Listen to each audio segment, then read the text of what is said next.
तो 6चा जो आकडा होता तो चुकीचा होता. त्याच्यामध्ये कॅल्क्युलेशनमध्ये चूक झाली.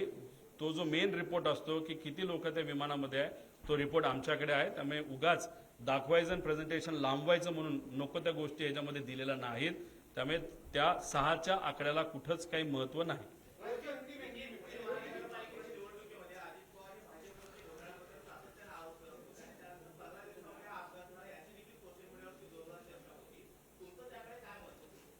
राजकीय या घटनेबद्दल राजकीय भूमिकेतून मी कुठंच तिथं त्या ठिकाणी बोलणार नाही. बोलायचं झालं तर फाईल वगैरे या बऱ्याच गोष्टी आपल्याला बोलता येईल, पण त्याला काय अर्थ नाही.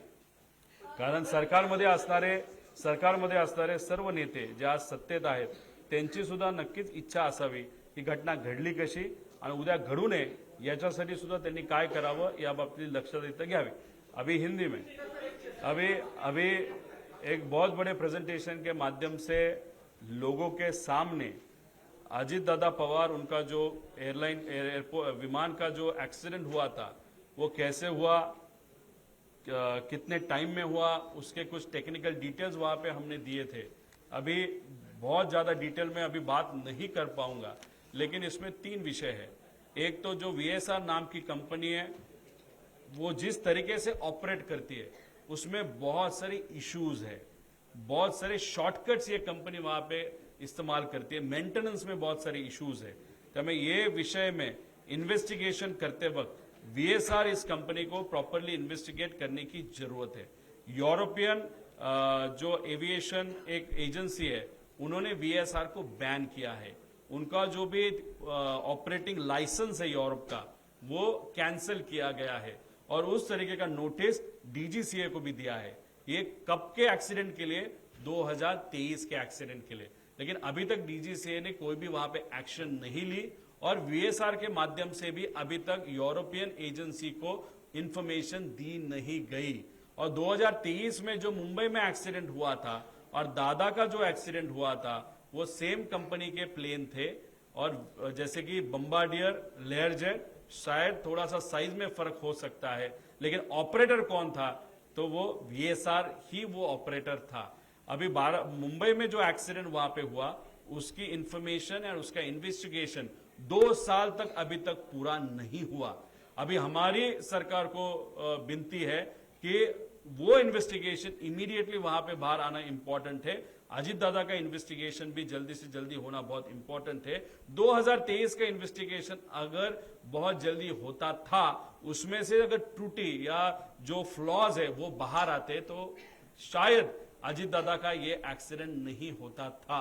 वहां पे जो नेग्लिजेंस हुआ, इन्वेस्टिगेशन में जो नेग्लिजेंस हुआ, इसके कारण भी ये एक्सीडेंट हो सकता है. दूसरी बात, कपूर नाम के जो पायलट थे, जो मेन पायलट थे, उनके एक्सपीरियंस के बारे में, वो भी लेयर जेट एक्सपीरियंस के बारे में उनका अगर अनुभव आप देखो, वहां पे अगर जो अल्कोहलिज्म का अनुभव है उसके लिए बहुत सारे प्रूफ है. 3 साल उनका लाइसेंस, फ्लाइंग लाइसेंस वहां पे कैंसिल हुआ था. उनके बारे में बहुत सारी इंफॉर्मेशन. और जो वीएसआर कंपनी का जो इंटरनल एक इंपॉर्टेंट ग्रुप है व्हाट्सएप का, उसमें से बहुत सारी ऐसी इंफॉर्मेशन मैंने आपके सामने लाई जहां पे वीके सिंह जो खुद मालिक है वहां पे वहां कपूर जी को, या जो कपूर है या जो और बाकी पायलट्स है, वो कैसे दारू पीते हैं, कैसे मस्ती करते हैं, उसके बारे में कुछ इंफॉर्मेशन आप सबको वहां पे दी थी.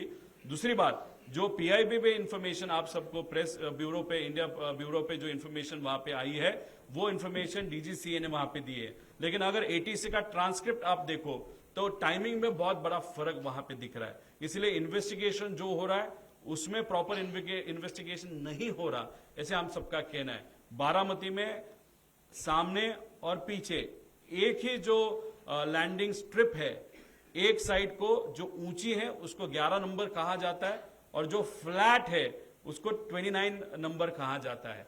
शुरुआत में ये जो विमान है जो अजीत दादा को लेके वहां पे जा रहा था, उन्होंने 29 नंबर का साइड वहां पे एटीसी से परमिशन मांगी थी.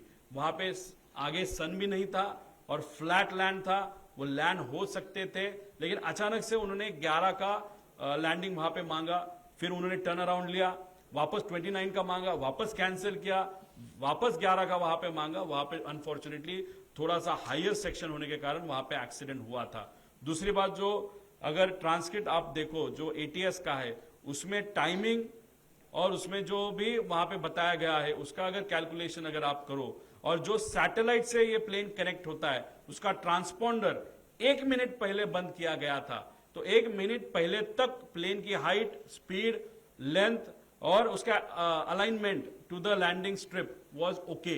बट 1 मिनट में ऐसा क्या हो गया कि ट्रांसपॉन्डर बंद किया गया और उस 1 मिनट में ये प्लेन शायद बहुत नीचे आया था और वो घटना वहां पे घटी। वो स्टॉल क्यों हुआ उसके बहुत सारे अलग अलग कारण है, लेकिन उसमें से एक कारण ये मैन्युअल इंटरवेंशन वो भी वहां पे हो सकता है। ये सबको देखने के बाद, वो जो भी ट्रांसक्रिप्ट पढ़ने के बाद, सुनने के बाद, हम सबको ऐसे थोड़ा सा लगता है कि ये जो पायलट है उनको अल्कोहलिज्म का थोड़ा सा गलत अनुभव उनका था, इंफॉर्मेशन उसके बारे में बहुत सारी है, और उसी के साथ जो ट्रांसक्रिप्ट में पाठक मैम जो है, जो वैमानिक को पायलट है, उनका आवाज आ रहा है, लेकिन कॉकपिट में और किसी का आवाज वहां पे पीटीटी के माध्यम से वहां पे सुनाई नहीं दे रहा।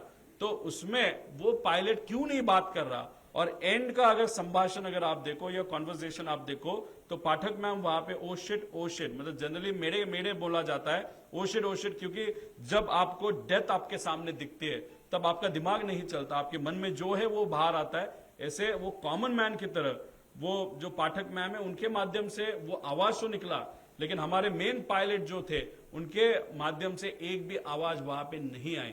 ऐसे बहुत सारे प्रश्न इस प्रेजेंटेशन के माध्यम से 1 घंटा प्रेजेंटेशन चला। आप सबको ये प्रेजेंटेशन इंग्लिश में वहां पे और हिंदी में भी, मराठी तो है ही लेकिन इंग्लिश और हिंदी में भी आपको दिया जाएगा, वो आप देख सकते हो, उसको पढ़ सकते हो। देखो ये जो रिसर्च हमने किया, लिमिटेड रिसोर्सेस के साथ हमने ये इन्वेस्टिगेशन किया। हम पावर में नहीं है, लेकिन कॉन्टैक्ट योग्य पद्धति का इस्तेमाल करते हुए राइट कॉन्टैक्ट के माध्यम से जो जी इंफॉर्मेशन हमारे पास आई, क्योंकि लाडले काका थे, वो मेरे रिलेटिव थे, हमारे नेता थे, और इस राज्य का बहुत बड़ा नेता इस एक्सीडेंट में वहां पे गुजर गया है।